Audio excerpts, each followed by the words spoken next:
بالله من الشيطان الرجيم بسم الله الرحمن الرحيم سبحان الذي أسرى بعبده ليلا من المسجد الحرام إلى المسجد الأقصى الآخر قال الله تعالى يا أيها الذين آمنوا ادخلوا في السلم كافة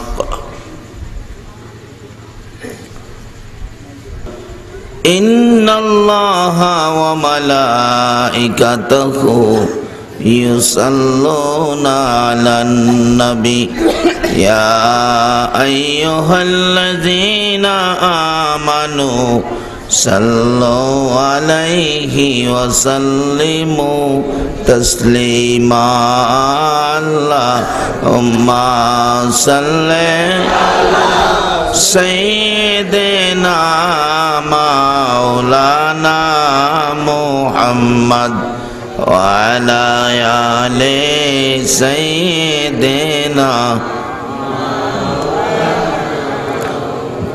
محمد اللهم صل على سيدنا مولانا محمد وعلى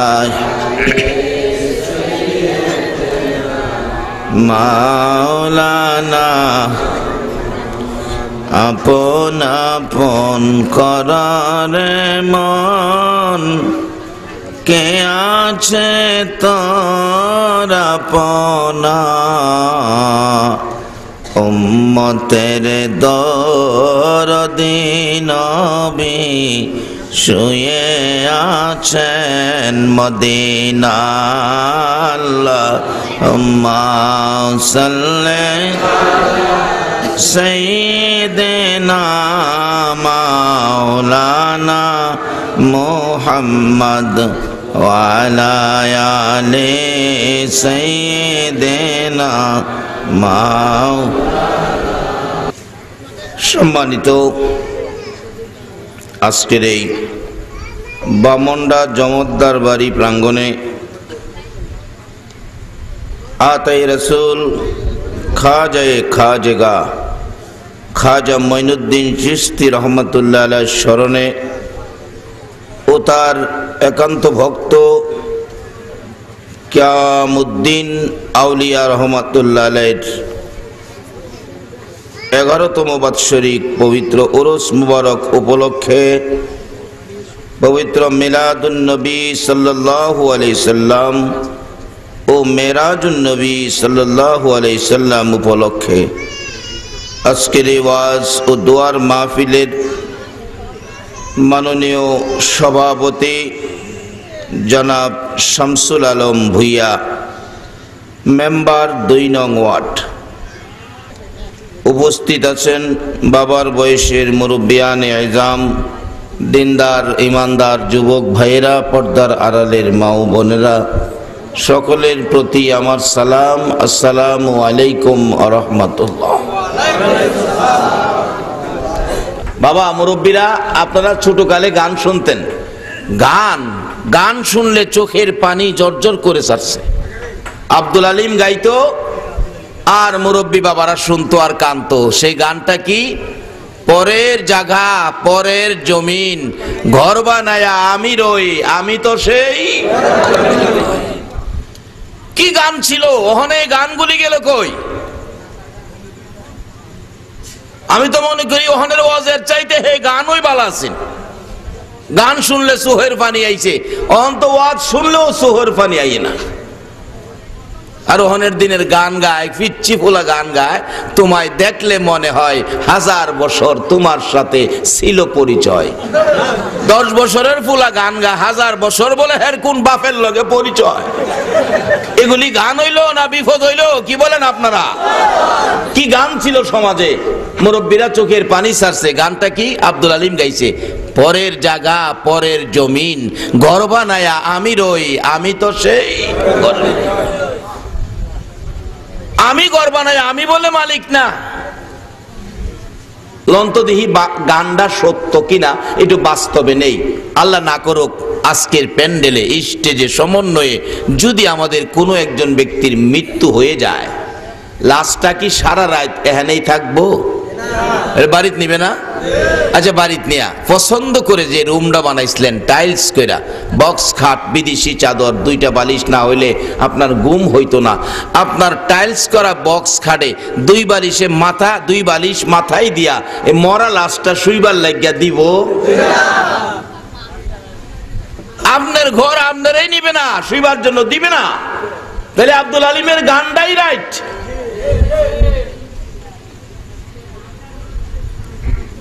আর একটা গান গাইছে, কখনো গানটা শুনলে রেলগাড়িতে মাঝে মাঝে বাজায়, সেটা গান গেলে শুনি। দুয়ারে আইসাছে পালকি নায়রি দাও তুলে, ও গো তুলো মুখে আল্লাহ রাসূল সবে বলো। একদিন আপনারে নায়রি হিসাবে নেওয়ার জন্য ঘরের দরজায় মসজিদের কোণার 4 পায়া খাট আসবে কিনা বলুন?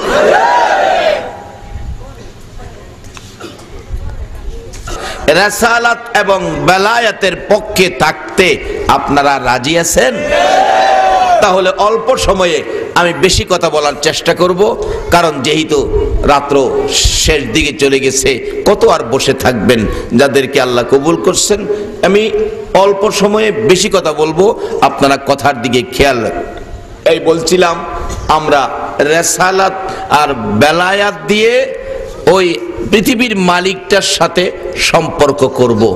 যেই মালিকটার সাথে সম্পর্ক করার জন্য আজকে আমি যে পবিত্র কোরআন শরীফ থেকে আলোচনা করেছি, আর আপনারা যারা বসে আছেন এই কোরআন শরীফের আলোচনা যারা শুনতেছিলেন, যে বসে আলোচনা শুনতেছেন, এক টুকরা কোরআনের আলোচনা শুনলে শুধুমাত্র শুনলেন, আমল তো এখানে করার জায়গা না, এখানে শোনার জায়গা। এক টুকরা কোরআনের আলোচনা যারা শুনলেন বা শুনবেন, আমিও 3 টুকরা 4 টুকরা আলোচনা তালাওয়াত করেছি। প্রত্যেক টুকরা আলোচনা শোনার বিনিময় আপনাদের আমল নামায় 90 রাকাত করে নফল নামাজের নেকি দেওয়া হবে। এখানে এমন মানুষও আছেন 90 রাকাত নফল নামাজ এই জীবনে পড়েন নাই, কিন্তু আজকে মাহফিলে আসাতে এই বাজেট। আমি 3 টুকরা আয়াত তালাওয়াত করছি, এর মধ্যে 390 কত 270 রাকাত। আগের হুজুররা ওয়াজ করে গেছেন এক এক টুকরা কোরআনের আলোচনার থেকে 90 রাকাত করে নফল নামাজের নেকি। আজকে যদি মাহফিলটা না হইতো আমরা কি এই নেকির বাগী হতে পারতাম?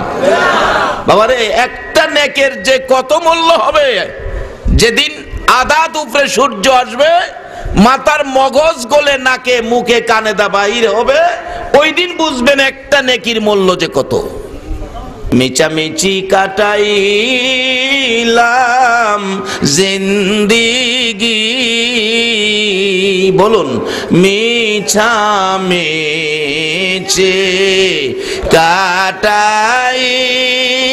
কাটাইলাম জিন্দিগি, চোখে দেখা হারাইলাম বন্দেগি, হাইরে চোখে দেখা হারাইলাম কার বাবা রে কারবা করবা কি কর বাবা আরে করবা গো করবা অন্ধকার কবর কবরে হবে বসতি, হায়রে অন্ধকার কবরে হবে এই দুনিয়া মুসাফির খানা জানো না, এই দুনিয়া মুসাফির খানা জানো,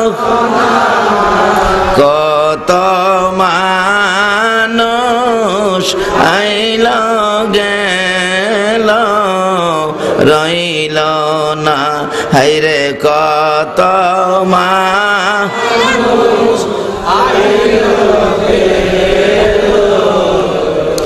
বাবারে গর্দর সাজায়াও এই দুনিয়াটারে মুসাফির খানা কইয়া মুরব্বীরা কাঁদছে। আসলে আমরা যে জায়গায় আছি এটা মুসাফির খানা।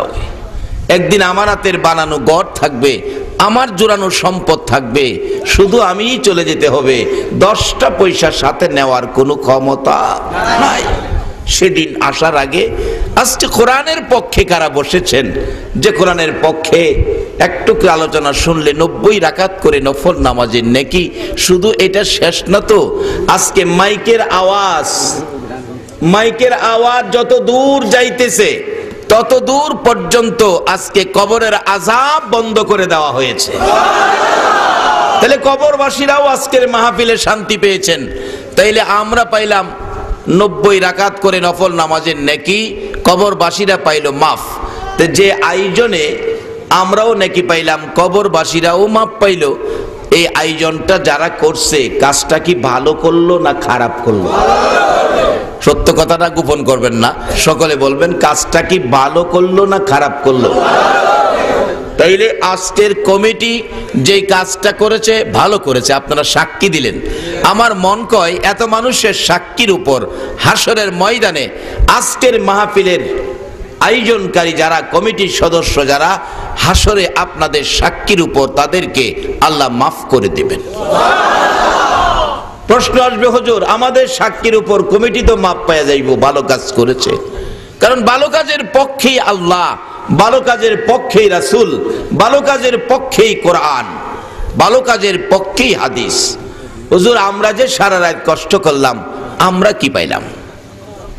এরকম একটা প্রশ্ন আইতারে না? আরে আমরা তাবারুক পাইয়াম করে খালি না, আল্লাহর রহমত একটা পাইয়াম, তবে তাবারুকের লেগে তো আর আমরা আইছি না। কি কোন আপনারা? আমরা আইছি তাবারুকের লেগে না, দেখি একটা কিছু পাই কিনা। আমি আপনাদের জন্য 2টা জিনিস আল্লাহর কাছে দরখাস্ত করি। আপনারা আরামের ঘুম হারাম করে যারা মাহফিলে বসে আছেন, দেখি আপনাদের মন মত হয় কিনা। একটা জিনিস হলো, আজকের মাহফিলে বৃষ্টি বাদলের দিনে কষ্টের বিনিময় আল্লাহ যেন আমাদের সকলের জীবনের গুনাহগুলো মাফ করে দেয়। এই দাবিটা কি আপনাদের মন মত হইছে? আমার জীবনে কি গুনাহ আছে না? যার জীবনে গুনাহ নাই সবচেয়ে বড় সুখী ওই ব্যক্তি যার গুনাহ নাই। আল্লাহ যদি আমাদের গুনাহগুলি মাফ করে দেয়, আর কি চাইবেন? জীবনের গুনাহগুলি আল্লাহ যেন মাফ করে দেয়। আরেকটা দাবি করি, দেখি আপনাদের মন মত হয় কিনা। আমরা যে নবী পাইছি, আর কি চান আপনারা? এই নবীর উম্মত যারা হইছেন, এর চেয়ে বড় চাওয়ার, এর চেয়ে বড় পাওয়ার আর কিছুই নাই। এর চেয়ে বড় সৃষ্টি ওই আল্লাহ করে নাই।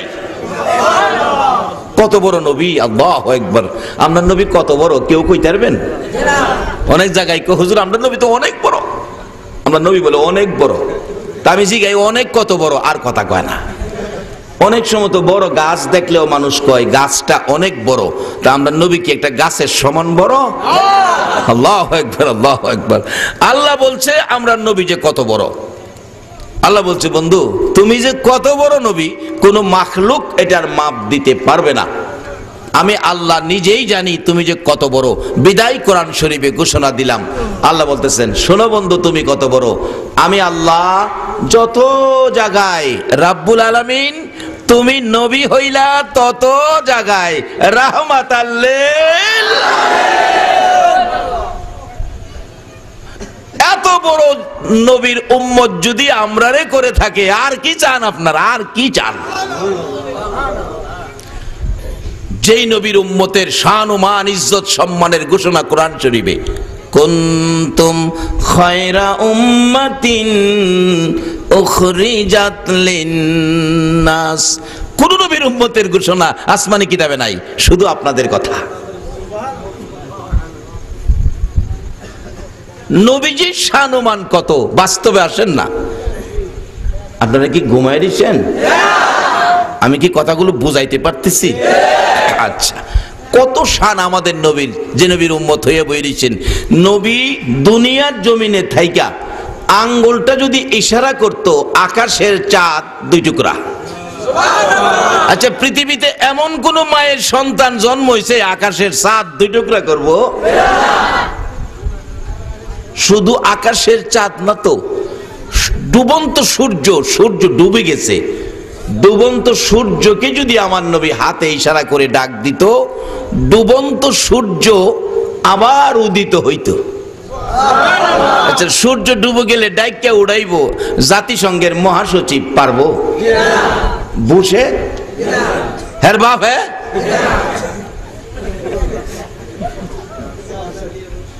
কিন্তু আমরা নবী, আল্লাহু আকবার বলো, রাত্রে ঘুম ভাঙলে এই নবীর ভালোবাসায় ডাইকেন।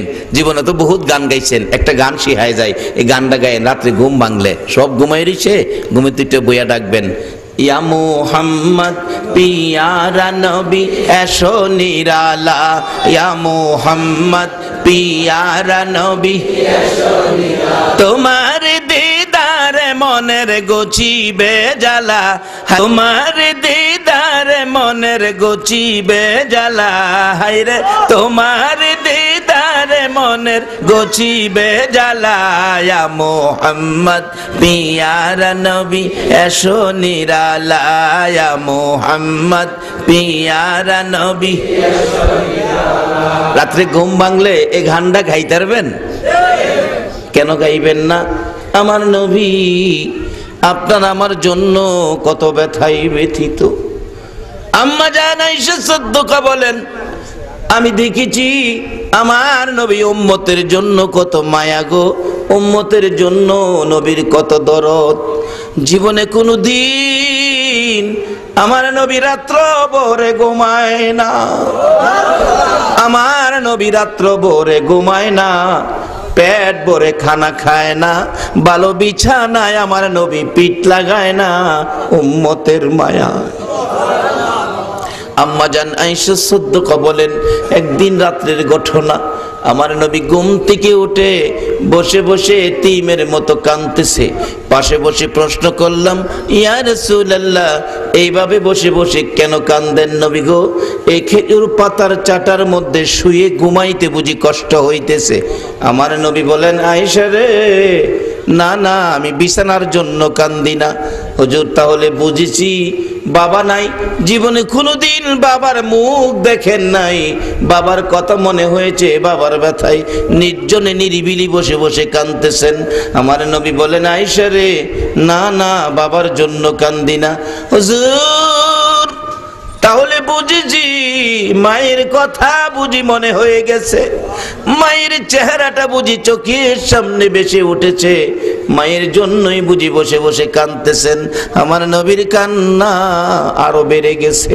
আয়েশা রে, না না, আর আমাকে প্রশ্ন করিস না, কথা বাড়াইস না। শুন রে আয়েশা, আমি কোন ব্যথায় কান্দি?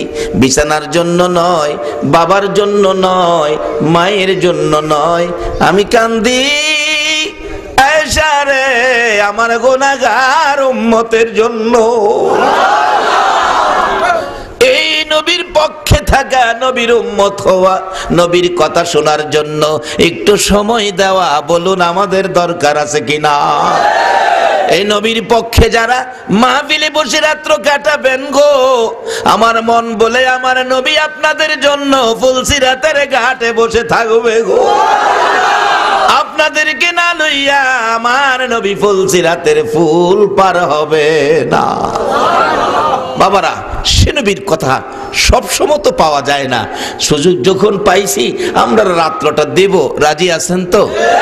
বলতেছিলাম কেন দিবেন না? নবী কোন নবী, কেমন নবী আমাদের নবী?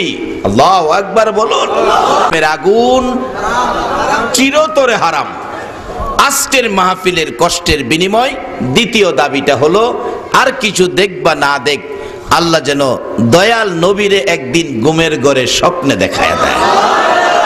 এই দাবিতে আপনারা একমত আছেন? এই দুই দাবি আদায়ের জন্য কিছু সময় কষ্ট করতে রাজি আছেন? দুইটা দাবি যার আদায় হবে এর চেয়ে বেশি পাওয়ার আর কিছুই থাকবে না। তো একটা দাবি জীবনের গুনাহ মাফ, এটা আদায় হয়ে গেছে। বল হুজুর কিভাবে? এটা আদায় হয়ে গেছে আমি বলতে পারি গ্যারান্টি দিয়ে, জীবনের গুনাহ মাফ। কেন? যেই কোরআনের পক্ষে আপনারা আসছেন, এই কোরআনের পক্ষে আখিরি নবীর উম্মত, গর্তে বাহির হইলেই, আজকে যারা ওয়াজ শুনতে আইছেন গর্তে বাহির হইছেন, আল্লাহ জিগায় কই যাইব রে? ফেরেশতারা কই আল্লাহ এরা তো বামন্ডা জমদ্দার বাড়ি, তোমার অলির স্মরণে মেরাজুন নবী মিলাদুন নবী উদযাপন হতে যাচ্ছে, মাহফিলে কোরআন হাদিসের আলোচনা শুনতে যাইতেছে। আল্লাহ বলেন তোমরা সাক্ষী থাকো, সামনের পাওটা যে বাড়াইছে পিছের পা উঠাইবার আগে আমি মাফ করে দিলাম। আচ্ছা আপনারা কেউ মাফ চাইছিলেন? আশ্চর্য, অন্য নবীর উম্মতেরা তো মাফ চায়া হয় না। প্রশ্ন আসবে হুজুর আমরা যা না চায়া পাইলাম, আমরা মাপ চাওয়ার কাম নবীজি সাইরা লাইছে। 1400 বছর আগে সেজদাত ফিরা ফিরা কানতো। আল্লাহ বলছে বন্ধু কানতে হবে না, আমি তোমার উম্মতেরে মাফ করে দিব, এই কথা দিলাম। এই যে ফাইসালা করছে নবীর উম্মতেরে মাফ করে দিব, একটা আগাম জামিন করে দিছে। দেখেন দুনিয়াতে বাংলাদেশও দেখেন কোন দামি লোক সম্মানী লোকের নামে কেস হইলে কোর্ট লোকটাকে কোর্টে না নিয়া আগাম জামিন বাড়ি পাঠায় দেয়। তা আল্লাহ কয় নবী গো তোমার উম্মত সম্মানী, তুমি সম্মানী, তোমার উম্মত সম্মানী, আমি তাদেরকে দুনিয়ার মানুষ যদি সম্মান দিতে পারে একটা বেসম্মানী ব্যক্তিকে বাড়ি পাঠায় দেয় জামিন, আমিও তোমার উম্মতের আগাম জামিন দিয়া লাইলাম। 1400 বছর আগেই আমরার মাফের ঘোষণা দিয়েছে। কিন্তু মাপটা ফাইতে গেলে শর্ত হলো নবীর উম্মত হইতে হইব। জামিন দিলাইছে আগে 1400 বছর আগে। কোরআন শরীফ কুল ইয়া ইবাদিয়াল্লাযিনা আসরাফু, আরো কিলাম 90 রাকাত নফল নামাজের নেকির বাজেট হয়ে গেছে গা। কুল ইয়া ইবাদিয়াল্লাযিনা আসরাফু আলা আনফুসিহিম লা তাকনাতু মির রাহমাতিল্লাহ। আল্লাহর ঘোষণা, নবী গো আমার বান্দারা গুনাহ কইরা আমার ভয় পাইতাছে না, আপনি নবী কয়ে দেন গুনাহ করলে করছে, তারা যেন আমার রহমত থেকে দূরে সরে না যায়। 400 বছর লাশ মাটির উপরে, মাছিও বয় না। মাছি কেন? এই নবীর উম্মতের পরিচয় দিতালে বাঘেও ধরে না। তার বাস্তব নবীজির একজন সাহাবীর জীবনীর থেকে বলছি, উনি নদী পথে যাইতেছে নৌকা দিয়ে, হঠাৎ ঘূর্ণিঝড় এসে নৌকাটা ভেঙে টুকরা টুকরা করে দিয়েছে, সবগুলো মানুষ মারা গেছে। নৌকা ডুবে, আমরা বাংলাদেশের মানুষ মরে না, সবগুলো মানুষ মারা গেছে। কিন্তু নবীর সাহাবীটা একটা বড় কাঠের টুকরাই ধরে সাঁতার কাইটে কোন রকম কিনারে উঠছে। ওইটা কয় আল্লাহ সবগুলি মানুষ মরল, আমি তো বাঁচলাম। জেনে খারুইয়া কইতাছে আমি বাঁচলাম, এটা আফ্রিকার বাঘ ভাল্লুকের জংলা, জেনে হুদা মানুষ খাওয়ার জিনিস আছে, বাঁচাইবার কোনো জিনিস এনো নাই। যে জঙ্গলের গাছের ভাতায়ও মানুষ খা। একটু পরে দেহে নাহের মধ্যে বাঘের গন্ধ লাগতেছে, বাঘের একটা গন্ধ আছে। ফিরা ফিসে চাইছে, চাওয়ার পরে দেহে বাঘও একটা ঘুমায় আসিন, হ্যান না ও মানুষের গন্ধ লাগছে। কারণ বাঘের তো আর বার্তার দোহান নাই, খাউন কই আছে খবর লইতো। এই নাহের মধ্যে আল্লাহ ক্ষমতা দিছে, নাহের মধ্যে গন্ধ লাগে, খাউন দাউন এদিক দিয়ে কই আছে। খালি বাঘ না, এরকম প্রাণীদের এই শক্তি দিছে। একটা মাছি গাউসে পাকের কিতাবে লিখছে, একটা মাছি 3 মাইল পর্যন্ত কইতারে কারবাইত কারলটা ভাঙছে। একটা কুকুর 1 মাইল পর্যন্ত কইতারে কারবারির নামাত পোলাটা ভাই আনাটা করছে। কিছু প্রাণীকে আল্লাহ পাকে শক্তি দিছে। বাঘ দেখে না হয় মানুষের গন্ধ লাগে, বাঘ ঘুমের তুইটা কয় জংলার বাঘ, হাই রে বাঘ, পুরানা বাঘ। একটা মানুষ সুহ দিতাম ভাই না, আর মানুষের গন্ধ চায়া দেখে নদীর পার খারে নিছে। আল্লাহ ভালো হয়েছে, খায় আগ করে পানি টানি খায় আত্মুখ দুই ফিরুন। বাঘ আইতাছে তান্ডে খাইতো। নবীর সাহাবী দেখে কয় আল্লাহ মরছিলাম নদীত ফেরেই মরতাম, হগলতের লগে যাইতাম, অহন্দি বাঘে চিরা খাইব আইতাছে। অবশেষে ভিতরে একটা সাহস হইছে, আচ্ছা খাইবার আগে আমার তো একটা পরিচয় আছে, আমি যে আখরি নবীর উম্মত, পরিচয়টা দিয়া দেখি। ডাকতেছে বাঘ, আমার দিকে আইতাছস, আমারে খাইবি না, আমার পরিচয়টা নেও তারপরে খাও, আমি কিন্তু আখরি নবীর উম্মত। বাঘ দাঁড়াইয়া গেছে, মাথাটা নত করে কিছুক্ষণ চুপ করে থেকে আবার আইতাছে। কয় আই রে, পরিচয় পায়া আইতাছে, মনে পরিচয়টা ভালো করে পাইছে না। বাঘ চিনতে পারছস না? না, আরে আমি আখিরি নবীর গোলাম, আমি নবীর গোলামি করেছি, নবীর গোলামের গায়ে হাত দিস না। বাঘ কিছুক্ষণ দাঁড়ায়া আবার আইতাছে। অবশেষে কয় আল্লাহ কিছুই মানতেছে না, আমারে খাইবো। কাছাকাছি আসছে ভাগ, বাঘের ভয়ে কাঁপতে কাঁপতে জমিনে বসে গেছে। বাঘ ডাকতেছে প্রভু গো, যার গোলামের পরিচয় দিছে আমি কি তারে খাবো? সে তো বুঝতে পারতেছে না, আমি তো বুঝাইতেও পারতেছি না, তুমি আমার জবানটা খুলে দাও, আমি তোমার নবীর গোলামের সাথে কথা বলবো। বহুত প্রাণীর জবান নবীর পক্ষে যাওয়ার কারণে আমার আল্লাহ খুলে দেয় নাই। আমার আল্লাহ কয় বাঘ যাও, জবান খুলে দিলাম। বাঘ কাছাকাছি এসে ডাকে, এরে নবীর গোলাম ভয় পেও না, আমি তোমাকে খাইতে আসি নাই, আমি তোমাকে মদিনার পথ দেখাইয়া দিতে আইছি। বাঘ ডাকতেছে নবীজি মদিনার পথ দেখাইয়া নিতে আইছি। পিছন থেকে লেজটা বাড়িয়ে দিয়ে বলছে আমার লেজে ধরো, আমি জংলাটা পার করে দেই। এই নবীর উম্মত হওয়া বলুন আমাদের দরকার আছে কিনা? যেই নবীর উম্মতের পরিচয় দিলে জংলার বাঘ না খাইয়া জংলা পার করে দিতে চাই, আর আমরা উম্মত হইতে পুরাপুরি পারলাম না বিদায়, ঘরের মশায়ও আমরা সারে না। সারে সারে একটু ঘুমাই দেখেন, কারেন্টটা গেছে, খালি গায়ে ঘুমাইছেন তো, কারেন্ট নাই, খালি গায়ে মশারি টানানো যায় না, গরম। দেখেন ঘুমাইতে না ঘুমাইতে মশা কানের কাছে গান গায়, গুনের বন্ধু গো ঘুমাও গো, ইঞ্জেকশন বাউ করতেছি, কয় না কয় না, গুনগুনায় এরকম গান শুনছেন না আপনারা? নবীর উম্মতের পরিচয় পাইলে বাস্তব ঘটনা নবীর সাহাবীর জীবনী। বাঘ লেজটা পিছনতে বাড়াইয়া দিয়া কয় আমার লেজে ধরো, ধরছে। জংলার মাঝখানটা চলছে। জংলাত কি বাঘ একটাই আফ্রিকার জংলায় না আরো আছে ভাগ? অন্য ভাগগুলি লাফাই আসতেছে, মানুষ যাইতেছে গা, এটা রে খাইয়া দেই যাইতুকা কি লেগিয়া। এই জংলার বাঘ যেটা নিতাছে এটা তার বাসায় জানাইতেছে, কই আইতাছস, আর চোখে কই চাস, কার লইয়া যাইতাছি খবর রাখস, তোর আইতাছস খাইতে, আমার লগে মুখ নাই, আখরি নবীর গোলাম লইয়া যাইতাছি, সাবধান। নবীর সাহাবী কয় তার মুখের আওয়াজ শুনে দেখি বাঘ যারা যেখানে আইছে হেন ওই বেরেক, আর সামনে বাড়ে না, হুদা মাঝখানটা আমারে লইয়াই চলছে। এমন হয় না দেখেন কুমিল্লা গেলে মাঝে মাঝে মন্ত্রী টন্ত্রীর গাড়ি আইলে আগে একটা সার্জেন্ট পুলিশ হুন্ডা লইয়া বাঁশি ফু দেয়, সাবধান সাবধান, সাইড সাইড। মন্ত্রীর আগের গাড়িটার দুই দিকে দুই পুলিশ লাঠি লইয়া লাঠি দেয়, হাট ধমক দেয়।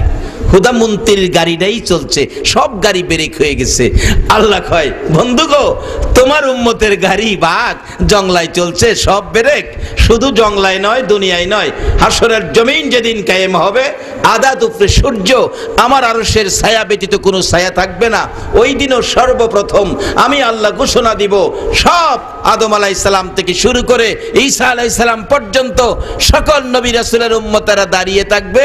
সর্বপ্রথম আল্লাহ আল্লাহ ঘোষণা দিবে, আখেরি নবীর উম্মতের ঘাড়িগুলো আগে জান্নাতে পাঠাও।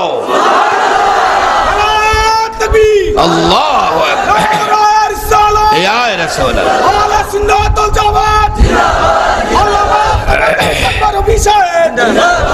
মাশাআল্লাহ মাশাআল্লাহ মাশাআল্লাহ।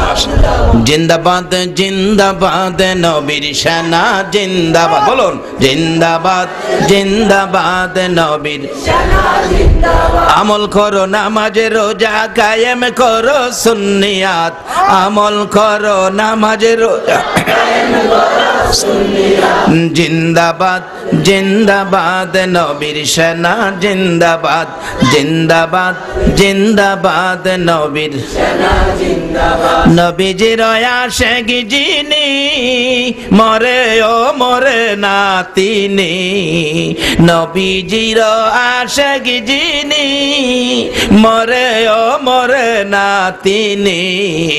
কাফন পরে ঘুমিয়াছে গাউসুল আজম বগদাদ, কাফন পরে ঘুমিয়াছে গাউসুল আজম বগদাদ। জিন্দাবাদ জিন্দাবাদ নবীর সেনা জিন্দাবাদ, জিন্দাবাদ জিন্দাবাদ নবীর সেনা জিন্দাবাদ। নবীর জন্য হও রে পাগল ওহে নবীর আশিক সকল, নবীর জন্য হও রে পাগল ওহে নবীর আশিক সকল। পার করিবে দয়াল নবী রোজ হাসর ফুলসিরাত, পার করিবে দয়াল নবী রোজ হাসর ফুলসিরাত। জিন্দাবাদ জিন্দাবাদ নবীর সেনা জিন্দাবাদ, জিন্দাবাদ নবীর সেনা জিন্দাবাদ। আমল করো নামাজ রোজা কায়েম করো সুন্নিয়াত, আমল করো নামাজ রোজা কায়েম করো সুন্নিয়াত। জিন্দাবাদ জিন্দাবাদ নবীর সেনা জিন্দাবাদ, জিন্দাবাদ জিন্দাবাদ নবীর সেনা জিন্দাবাদ। ভাগ জংলা পার করে দিয়ে বলছে, ও নবীর গোলাম বেয়াদবি হলে মাফ করে দিও, যাও এই রাস্তা দিয়ে গেলে সামনেই দেখবা সোনার মদিনা। না খায়া পার করে দিল। সে নবীর উম্মত হইতালে লাভ হবে না লস হবে? ওই যে ভারতের জমিনে 400 বছর মাটির উপরে মাসিও বয় না, পরিচয় একটাই আখেরি নবীর উম্মত। বলতেছিলাম কোরআনের পক্ষে ভারতের মদখোর যুবক জংলায় পড়ে আছে 3 দিন 3 রাত, মাসিও বসে না। 3 হুজুর স্বপ্নে দেখে, কথাটা খেল আছে, কাছে যাইয়া দেখে 3 দিন 3 রাতের লাশ তরু তাজা পড়ে রইছে। 3 হুজুর মিলে কাঁধে লইয়া মাদ্রাসার সামনে গোসল দিয়ে কাফন পরাইয়া বড় হুজুর এলাকায় খবর দিলেন জানাজা হবে, লোকজন আসেন। বড় হুজুরের ডাকে লোকজন আসছে। হঠাৎ করে জানাজা, হুজুর কে লোকটা মারা গেল? কাফনের কাপড়টা খুইলা দেখে ওই মদখোর যুবক। হুজুর, আরে এই তো মদ খাইতো, সামাজিক ভাবে বয়কট করেছি, আমরা কেউ আসি না, আপনারা হেরে আনলেন। কই দেখো আমরাও বয়কট করেছি। নিশ্চয়ই তার জীবনে কোনো ভালো কাজ হয়ে গেছে, যে ভালো কাজের সাক্ষী আজকে আপনারা দিছেন। এই কমিটি ভালো কাজ করেছে বলেন নাই আপনারা? নিশ্চয়ই বড় হুজুর বলতেছেন, নিশ্চয়ই তার জীবনে কোনো ভালো কাজ হয়ে গেছে, যার বিনিময়ে আল্লাহ তাকে মাফ করে দিয়ে কাফন দাফন জানাজার নির্দেশ স্বপ্ন যোগে করেছে। বড় হুজুর ডাকতেছে, উপস্থিত মুসল্লিরা, আপনারা কি কেউ তার জীবনে ভালো কাজের খবর জানেন? অন কেউ তো আর জানে না, কেডা কইব? দোকানদার কয়, হুজুর এই লোকটা আজ থেকে 3 রাত আগে আমার কাছ থেকে 1 টিন কেরোসিন নিছেন, কি করছিল তা জানি না। এমনি সময় দেখা যায় জানাজার কাতারের শেষ মাথায় বাচ্চা ছেলেটা কান্দে, চোখের পানিতে জামা কাপড় ভিজতেছে। বড় হুজুরের নজরে পড়লে ডাক দিলেন, বাবা এদিকে আসো, তুমি কেন কান্দো? হুজুর আমি কান্দি, এমন দরদি যুবক আমি আর পাইতাম না। হুজুর আমি কোরআন শরীফ পড়বো, আমার হারিকেনে কেরোসিন নাই, পকেটে পয়সা নাই, অন্ধকার কাঁদতেছিলাম কোরআন শরীফ বুকে নিয়ে। আল্লাহ কেন আমাকে কোরআন পড়ার পয়সা দিল না? এই যুবকটা রাত্র গভীর আমাকে ডাক দিল, দরজা খুলে দিলাম, কেন কান্দি বলে দিলাম। অবশেষে বলছে, কোরআন পড়বি পয়সা নাই, আমি জীবনে কত টাকার মদ খাই, কান্দিস না, কথা দিলাম জীবনে আর মদ খাবো না, যতদিন বেঁচে থাকি তোকে কেরোসিন কিনে দিব। হুজুর এই বলে একদিন কেরাসিন মাথায় লইয়া আমার ঘরের দরজায় দাঁড়াইয়া ডাকছে। দরজা খুলে দেখি কেরাসিনের টিন মাথায়। আমারে বলেছে, বাবা সাক্ষী হইও, জীবনে মদ খাবো না, কথা দিলাম যতদিন বেঁচে থাকি এইভাবে কেরাসিনের টিন মাথায় লইয়া কোরআনের দরজায় দাঁড়াবো। হাসরে বিপদে পড়লে আমার এই অবস্থাটার প্রতি তুমি সাক্ষী দিও। হুজুর বলেছিল গো যতদিন বেঁচে থাকি কেরাসিন কিনে দিব। এই যুবকটার যে মৃত্যু হয়ে গেল, আমার কেরাসিন আর কে কিনা দিবে গো। হুজুর এমন দরদি যুবক আমি আর পাইতাম না। এই যুবকটার মায়ায় আমি কান্দি। দেখা যান তার কিনা কেরাসিনের টিন এখনো আমার ঘরে আছে। বড় হুজুর ডাকতেছেন, উপস্থিত মুসল্লিরা গো, এই তো তার মাফির প্রমাণ পেয়ে গেলাম, এই তো তার মাফির প্রমাণ পেয়ে গেলাম। জীবনে মদ খাবে না কথা দিয়েছে। ও বাবারা, কোরআনের পক্ষে কারা বসে আছো? কিভাবে মাপ পাইতে পারি? বাস্তবতায় এলাম। জীবনে কোরআন পড়বে না, জীবনে কোনোদিন মদ খাবে না, কোরআনের পক্ষে কেরাসিন কিনে দিবে কথা দিয়েছে। মদ খাবে না তাও কথা দিয়েছে। মৃত্যু হয়ে গেছে হয়তো, এই কারণে এক টিন কেরাসিনের বিনিময় আল্লাহ তাকে মাফ করে দিয়ে কাফন দাফন জানাজার নির্দেশ স্বপ্নযোগী করেছে। আসুন আমরা জানাজা শুরু করি। এমন সময় ছাত্ররা ডাকতেছে, হুজুর আজকে রাত্রে আমিও তো একটা স্বপ্ন দেখেছি। কি স্বপ্ন দেখেছো গো বাবা? আমি আজকে রাত্রে স্বপ্নে দেখি এই যুবকটা এক টিন কেরাসিন মাথায় লইয়া আবার রাসূলের সঙ্গী হইয়া, আমার রাসূলের সঙ্গী হইয়া গো নবীর পিছে পিছে জান্নাতের ভিতরে ঢুকতেছে। এত বড় পাপী যদি মদ খাবে না কথা দিলে, কোরআনের পক্ষে এক টিন কেরাসিন দেওয়ার পর জীবনের গুনাহ মাপ পাইয়া নবীর সঙ্গী হইয়া জান্নাতে যাইতে পারে। আজকে যারা কোরআনের মাজলিসে ঘর থেকে সামনের পাও বাড়াইছেন, বলুন আমার আল্লাহ পিছের পা উঠাইবার আগে কি মাপ দিতে পারে না? আল্লাহু আকবার, ইয়া রাসূলুল্লাহ।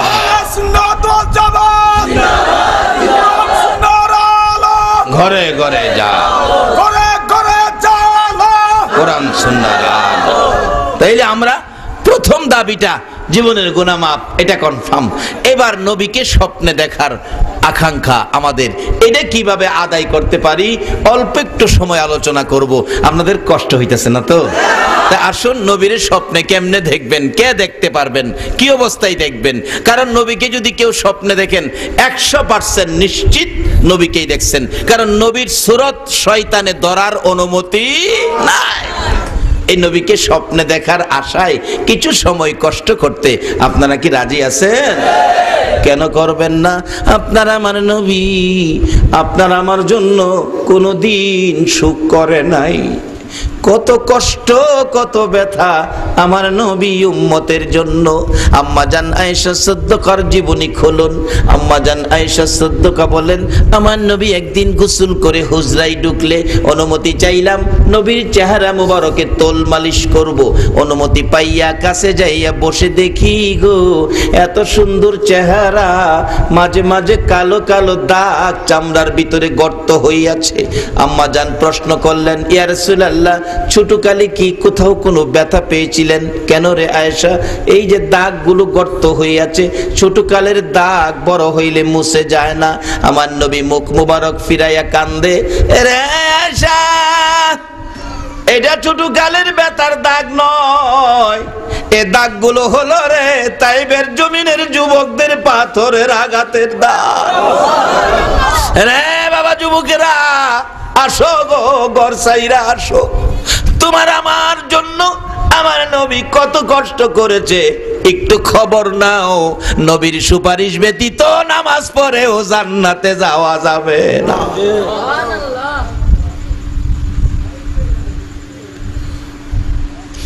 এরে আয়েশা, তাইবের যুবকেরা রে চারদিক ঘেরাও করে মারে। এক একটা পাথরের আঘাতে শরীর মুবারকে গর্ত হয়ে যায়। সাদা জামা লাল হলো রে, সাদা জামা লাল হলো। আল্লাহু আকবার বলো।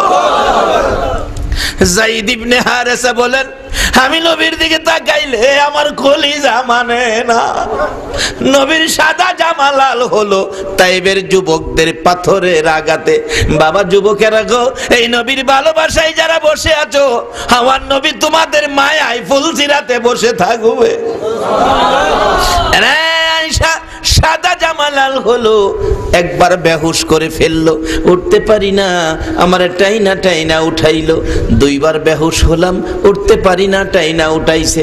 তিনবারের মাথায় রে দুইটা হাত বাড়াইয়া বলেছিলাম, যুবকেরা রে, আমার আর কত মারবি রে, দেখ আমার সব কিছু লাল হয়ে গেছে। তোদের কি মায়া হয় না, দয়া হয় না? তোরা কি জানোস না আমার মা নাই, আমার বাবা নাই, আমার আর মারিস না রে, আমি সইতে পারি না। যায়েদ ইবনে হারেসা বলেন, তিনবারের মাথায় এমন মার নবীরে মারলো, পাথরের মধ্যে পড়ে আছে, মন কয় যেন পাথর দিয়ে দাফন করে ফেলছে। আমি টাইনা উঠাইলাম, নবীর জ্ঞান ফিরে না। এইভাবে কোলে লই একটা দৌড় মারলাম, মাউত আমি যায়েদ ইবনে হারেসারে নিয়ে যাও, আমার নবীরে ফিরাইয়া দাও। লম্বা ঘটনা সংক্ষেপ করে দিলাম। বলতেছিলাম, আমার নবী এই ব্যথায় ব্যতীত আম্মাজান আয়েশা সিদ্দিকার প্রশ্নের জবাব দিলেন, আয়েশা রে, এই দাগগুলো রে তাইবের জমিনের পাথরের আঘাতের দাগ। আমার নবী কত কষ্ট, কত ব্যথা তাইবের জমিনে পেয়েছিলেন। যায়েদ ইবনে হারেসা বলেন, আমি কোলে লইয়া পাথরের কিনারে যাইয়া, পাহাড়ের কিনারে যাইয়া নবীজিকে বসাইতে চাইলাম। দুষ্ট যুবকেরা তো মেরে চলে গেছে, তারা ভাবছে আমার নবী দুনিয়ার থেকে বিদায় হয়ে গেছে। নবীর ঘাড় মোবারক রাখতে পারে না, মাথা ছেড়ে দেয়।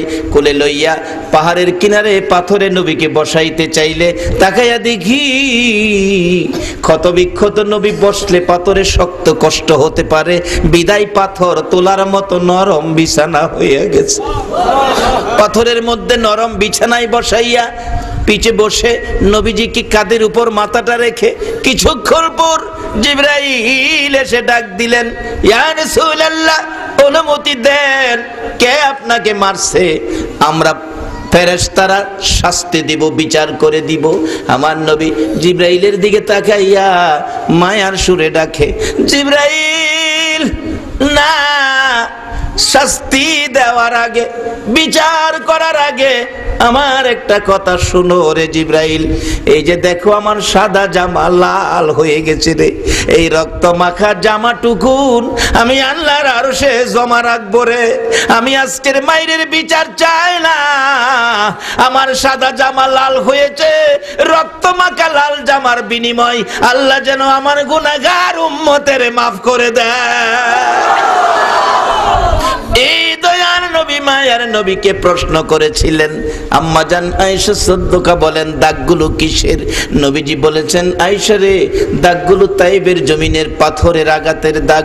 আম্মাজান আয়েশা সিদ্দিকা বলেন, ইয়া রাসূলুল্লাহ, দাগগুলি যদি তাইবের জমিনের যুবকদের আঘাতের হয়ে থাকে, দাগগুলো দেখলে এখন আমারও কষ্ট হবে, ব্যথা হবে।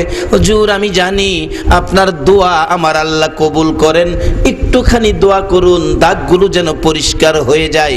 আমার নবী কান্দে রে আয়েশা, না রে না, এই দাগ আমি দোয়া করে পরিষ্কার করব না রে আয়েশা। হাসরের জমিন যেদিন কায়েম হবে, আদাত উপরে সূর্য নেমে আসবে, সূর্যের তাপে মাথার মগজ গলে নাকে মুখে কানে দিয়ে বাহির হবে, পানির পিপাসায় জিহ্বা বাহির হইয়া পায়ের নিচে চলে যাবে, সূর্যের তাপে জমিন তামা হয়ে আগুন জ্বলতে থাকবে। ওই দিন আমার উম্মতেরা রে বিপদে পড়ে এতিমের মতো কাঁদবে, পাগলের মতো দৌড়াবে, নবী কই, নবী কই বলে ডাক মারবে। ওই চিৎকার শুনলে আমি নবী সইতে পারবো না রে আয়েশা। আমি একটা দৌড় দিয়ে আল্লাহর আরশের কিনারে যাব, এক একটা দাগের বিনিময় রে আয়েশা আমার কোটি কোটি গুনাহগার উম্মতের নাজাতের দাবি করব। আমার আল্লাহ বলেন, বন্ধু গো, তাইবের জমিনের পাথরের আঘাতের দাগগুলো যে নবীর উম্মত হইলে এইভাবেই মাপ পাওয়া যাবে।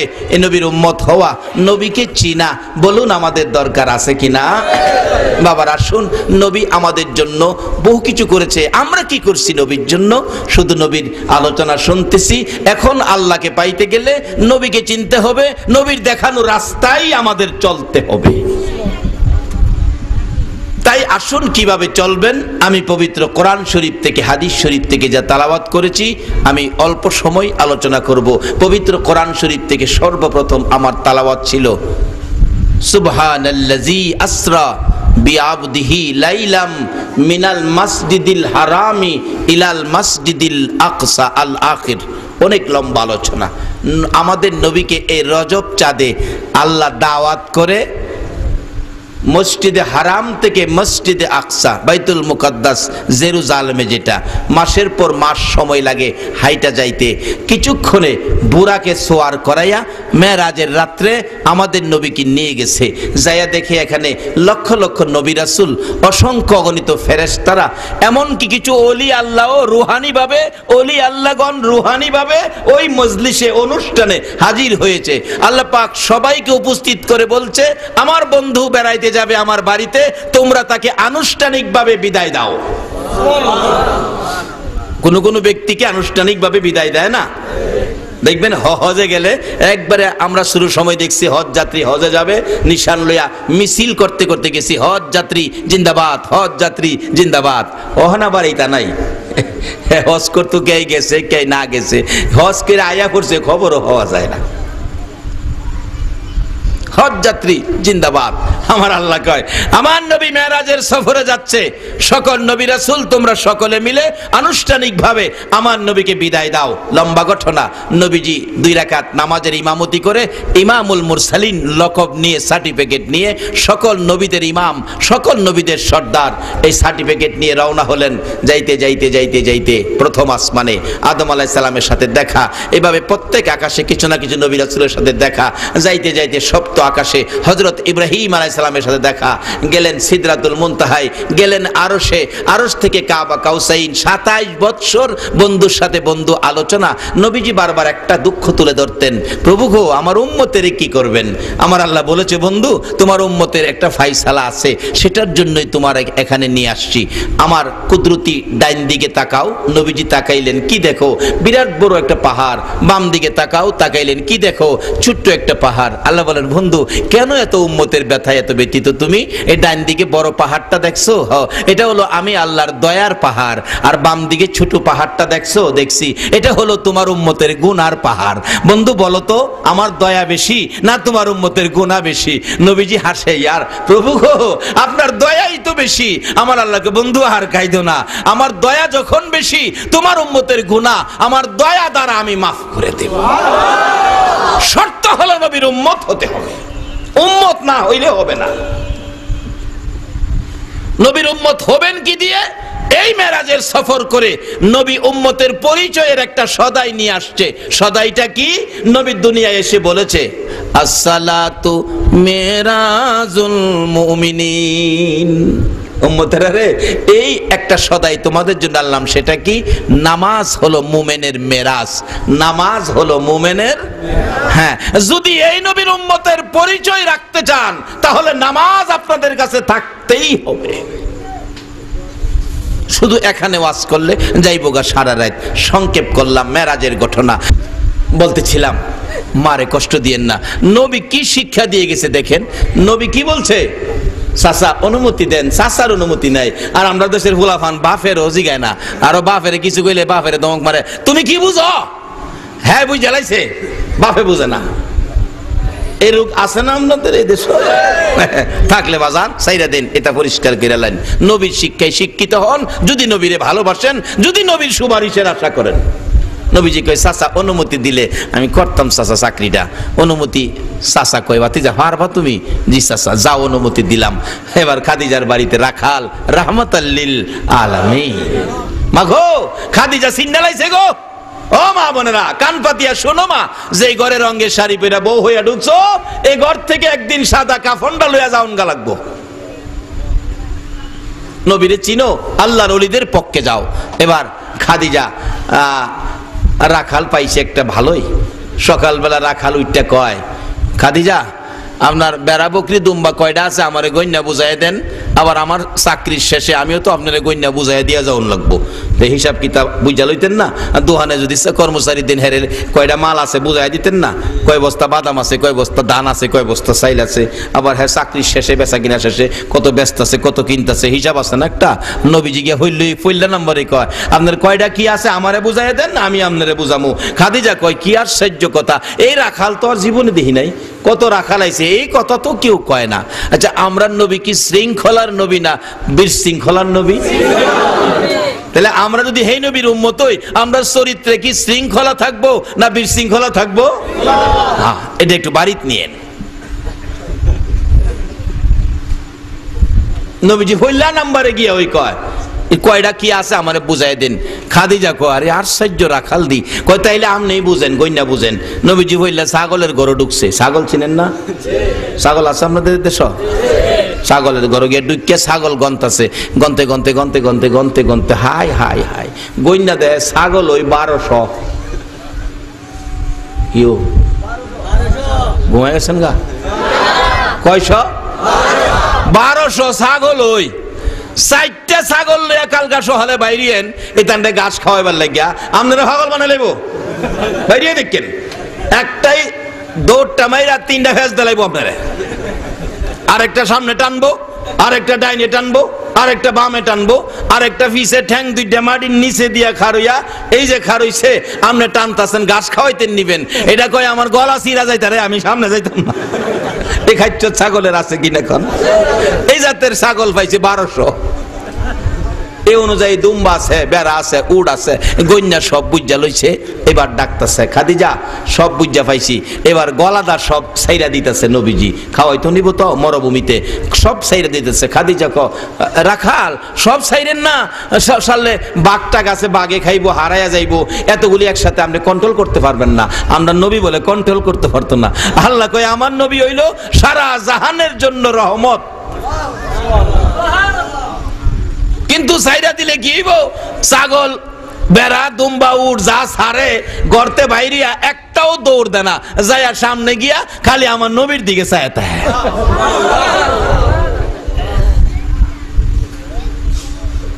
নবীর দিকে খালি চাইতে হয়। খাদিজা কয় কি কারবার শুরু হইছি রে, এই রাখাল তোর দেখি নাই। খাদিজা নিজে কাম কাজ ছেড়ে দিছি, কাম আর করতাম না, দেখে লই রাখাল কি করে। দেহে নবীজি আগে আগে যায়, সারা বেড়া বকরি দুম্বা লাইন দিয়ে পিছে পিছে যায়। মরুভূমিতে যায়া নবী নির্দেশ দিচ্ছে তোমরা খাও, ঘাস খাও। সবাই ঘাস খায়, আবার গুইরা গেরা আয়া নবীজির কাছে হাজিরা দেয়। মাঝে মাঝে বেড়া বকরিগুলো নবীজির চেহারা মুবারকে জিব্বা দিয়া চাটে।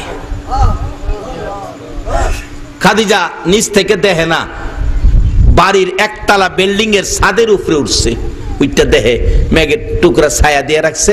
নবীজি বই রয়েছে, বেড়া বকরি দুম্বা নবীর চেহারা মুবারক লেয়া লেয়া খাইতেছে।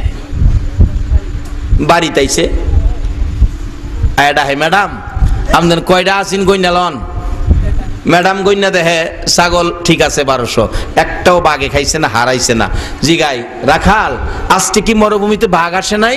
বাঘ আইছে তো, দেখতে একটা দি বাঘে খাইলো না, অন্য সময় তো 10টা 5টা বাঘে খায়, হারায়া যায়।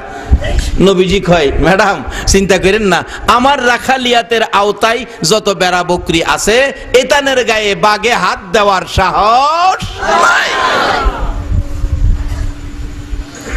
এই নবীর উম্মতের পরিচয়ে কবরে গেলে কবরের আযাবের ফেরেশতা কি হাত দেওয়ার সাহস পাইবো? পরের দিনও যাইতেছে, খাদিজা ছায়া রয়েছে, গিয়া দেহে মরুভূমি পার হইয়া পাহাড়ের কিনারে যাইয়া ঘাস পানি খাওয়ার নির্দেশ দিয়া নবীজি এইভাবে হাত দিয়া পাহাড়ের উপরে পাথরের মধ্যে হাত দিয়া ঘুমাইয়া গেছে। মেঘের টুকরা ছায়া দিতেছে, এরপরও গরম। অনেক সময় গেলাম গরম বেশি হইলে ফ্যানের বাতাসও গরম লাগে। নবীজি গরম একটু কষ্ট কষ্ট অনুভব হচ্ছে, এমন সময় খাদিজা ছায়া দেহে বিরাট বড় অজগর সাপ নাইমা আইসা নবী ঘুমাইয়াছে, নবীর পাশে সাপ ফনা ধরে মাথাটারে তাল পাতার পাখার মতো করে নবীজির চেহারা মুবারকে বাতাস করতেছে। খাদিজা কয় না গো আর সারণ যাইতো না, সিগনালাইছি। যারা চিনে তারাই তো কিনে। আজকে যারা নবী চিনছেন, ওলি চিনছেন, তারাই তো রাত্র দিয়ে দিচ্ছেন। পরের দিন কই রাখাল আর মরুভূমিতে যাইতে হবে না, চিনে লাইছি, ব্যবসায় বসেন। নবী যে ব্যবসায় বসবো, লাভ বেশি হইব না কম হইব? লাভ প্রচুর। লম্বা ঘটনা সংক্ষেপ করলাম। অবশেষে ডাকতেছে খাদিজা, আমার বংশের মুরব্বীরা কোথায়? শোনো, আমার যে রাখাল ছিল, যাকে ব্যবসার ম্যানেজার বানাইছি, তাকে কি চিনছো? আমি চিনি ফেলেছি, আমি আর দেরি করতে রাজি না। তোমরা আমাকে একটা কাজ করো, আমাকে এই মুহাম্মদের সাথে আমার বিবাহ জোড়াইয়া দাও। মুরব্বীরা ডাকে, গার্জিয়ানের ডাকে, খাদিজা গো, তুমি পাগল হতে পারো গো, আমরা পাগল নয়। যার কেউ নাই, মা নাই, বাবা নাই, বাড়ি নাই, ঘর নাই, জায়গা জমি নাই, ব্যবসা বাণিজ্য নাই, বেড়া বকরি দুম্বা ওট কিছুই নাই, এমন একটা ছেলের কাছে তোমাকে বিবাহ দিতে পারি না। খাদিজা বলেন, ও আমার গার্জিয়ানেরা, মুরব্বীরা, ও আমার আত্মীয় স্বজনেরা, মুহাম্মদের কিছু নাই বলে তোমরা যদি বিবাহ দিতে রাজি না হও, আমার হাতে কলম দাও, আমার হাতে কাগজ দাও। আমি খাদিজা রে, আমার জীবন জৈবন, ব্যবসা বাণিজ্যের মালামাল, নগদ টাকা, বাড়িঘর, মক্কা নগরের সকল সম্পত্তি আমি মুহাম্মদের নামে লেখা দিলাম। এইবার আমি খাদিজা গরিব হয়ে গেলাম, মুহাম্মদকে ধনী বানাইলাম। দাও দাও, ধনী মুহাম্মদের কাছে আমি গরিব খাদিজারে বিবাহ দিয়ে দাও। সকল সম্পত্তি নবীর ভালোবাসায় দান করে দিয়েছে, নবীকে কিনে নিয়েছে, নবীর পক্ষে চলে গিয়েছে। খাদিজা কালিমা পড়ে মুসলমান হয়েছে। আমার আল্লাহ বলেন, খাদিজা রে, সব দিয়ে আমার বন্ধুর পক্ষে গেলি রে খাদিজা, আমি আল্লাহকে তোর পক্ষে নিয়া নিলি। যেদিন খাদিজা দুনিয়ার থেকে বিদায় হয়ে যাবে, আমার নবীর পাশে বসে খাদিজা পানি ছেড়ে ছেড়ে কাঁদতেছে আর ডাকতেছে, ইয়া রাসূলুল্লাহ, আমাকে বিদায় দেন, আমি আর থাকবো না গো নবী, আমাকে বিদায় দেন। খাদিজারে, কান্দো কেন?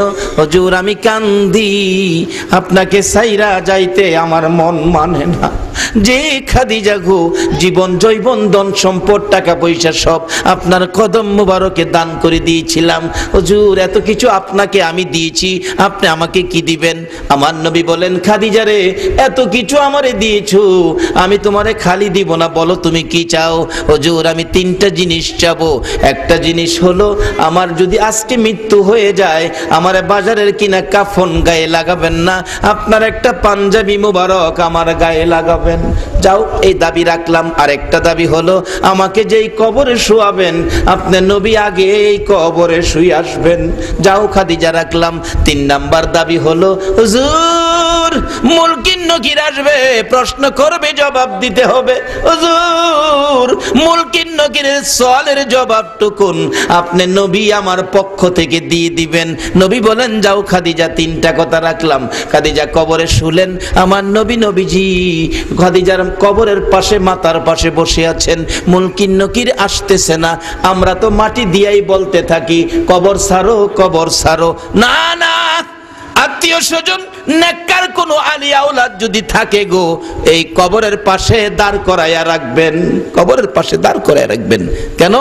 প্রশ্নের সময়, এই সময় কিছু সাহস থাকে, লোক কাছে লোক থাকলে। দেখবেন আমাদের সমাজ কিন্ডারগার্টেনের যুগ, ছোট ছোট ছেলে মেয়েরা কিন্ডারগার্টেনে পড়ে। যেদিন পরীক্ষা দিব, মা দেখবেন, খালা দেখবেন, ফুফু দেখবেন, জানালার কাছে দাঁড়াইয়া থাকে। হ্যাঁ, প্রশ্ন হাতে পাইলেই চায়াতে মার দিকে চাই, মা কো লেখো, আমি আছি।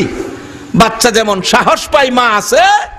ওই কবরে মুলকিন নকিরের সওয়ালের জবাবে যদি কোন নেককার আলিয়া আওলাদ সন্তানাদি কাছে থাকে, তারাও কিছু সাহস পায়। একটা ছেলেকে আলেম বানান, হাফেজ বানান, যেন মায়ের কবরের পাশে মুলকিন নকিরের সওয়ালের জবাবের মোকাবেলা করতে পারে।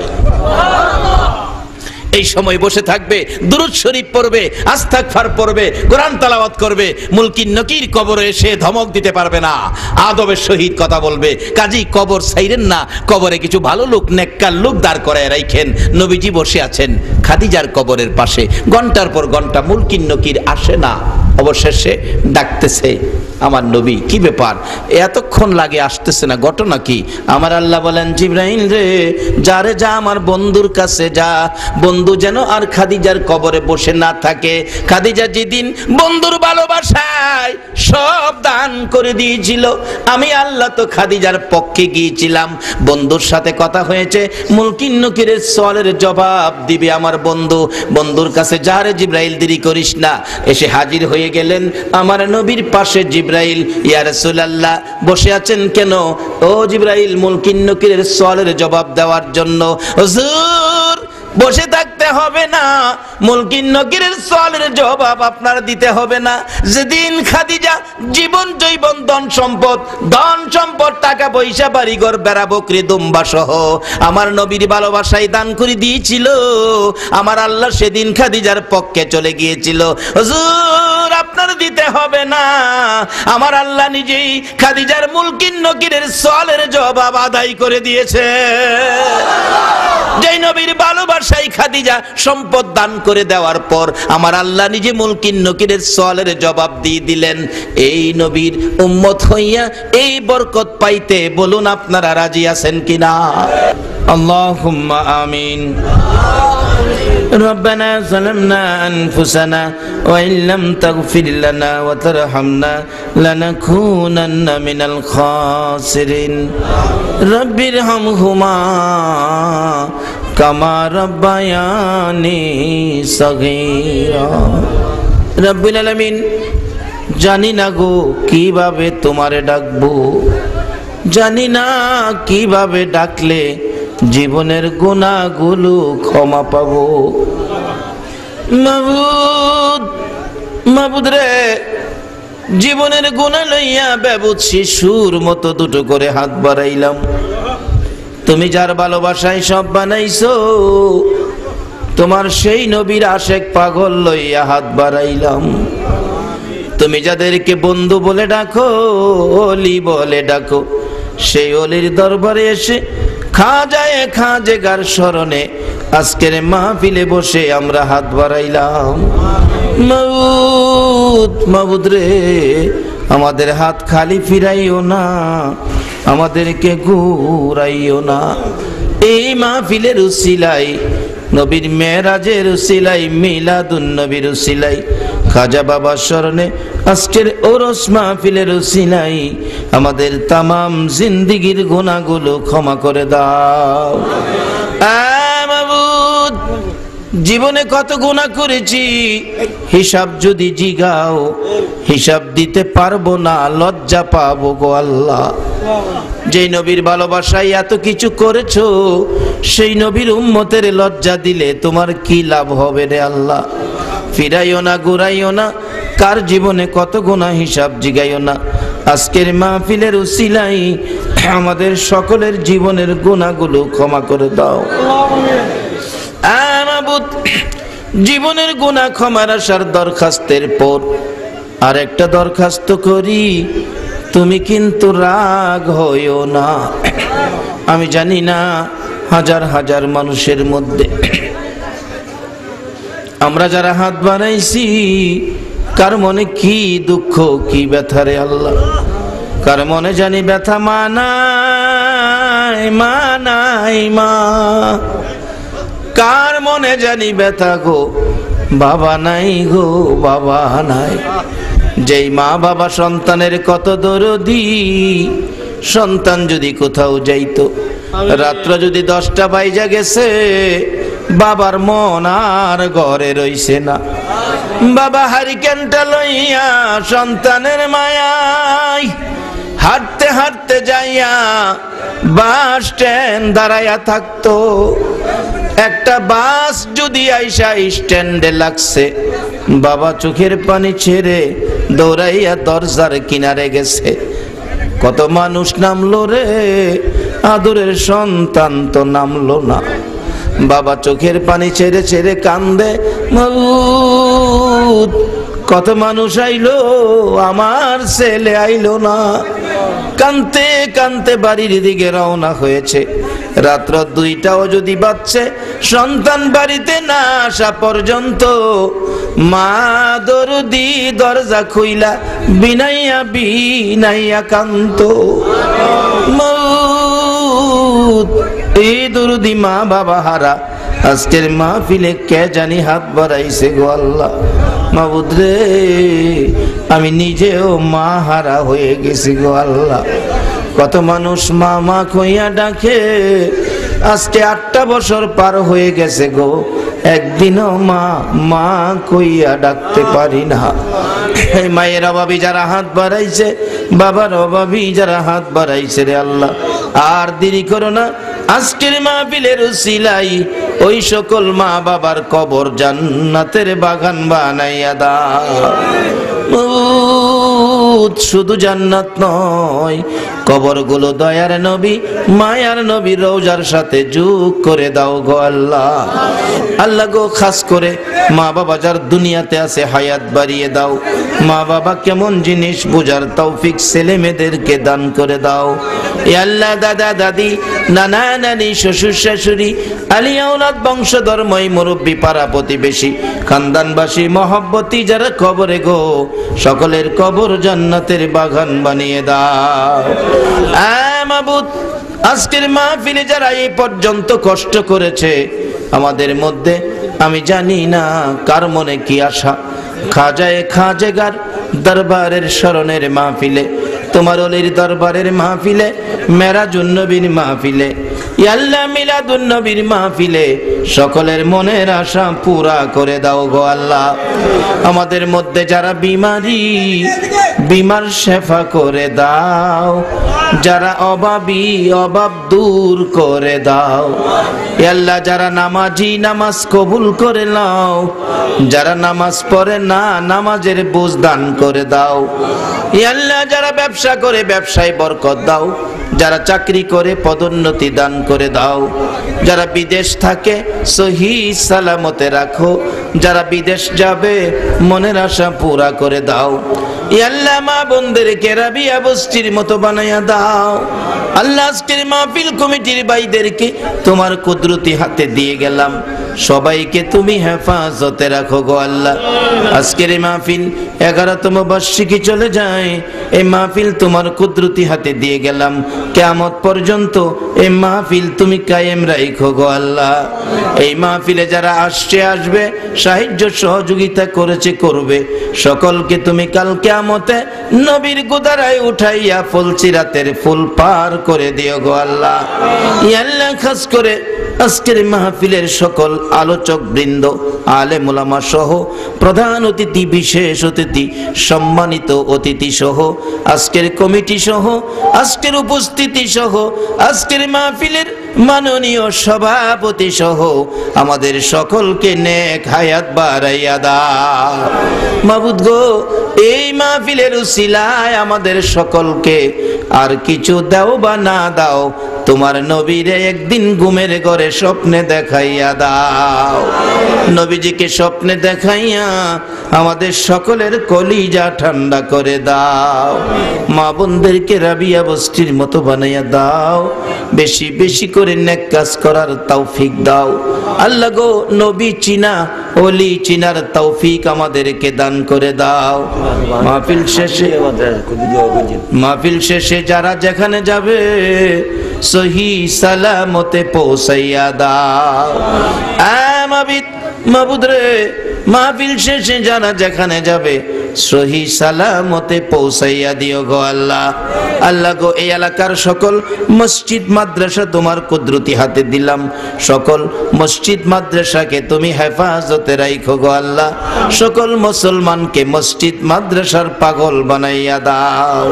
যতগুলো দরখাস্ত করলাম মাহফিলের উসিলাই, দরুদ ও সালামের উসিলাই, আল্লাহ গো, ওলির দরবার খাজায়ে খাজেগার স্মরণে উরুসের উসিলাই, আল্লাহ এই জমিনে যে ওলি শুইয়াছেন, আল্লাহ গো, ওনার আয়োজনের উসিলাই, মেরাজুন নবীর উসিলাই, মিলাদুন নবীর উসিলাই, সবগুলো দরখাস্ত তুমি কবুল আর মঞ্জুর করে নাও।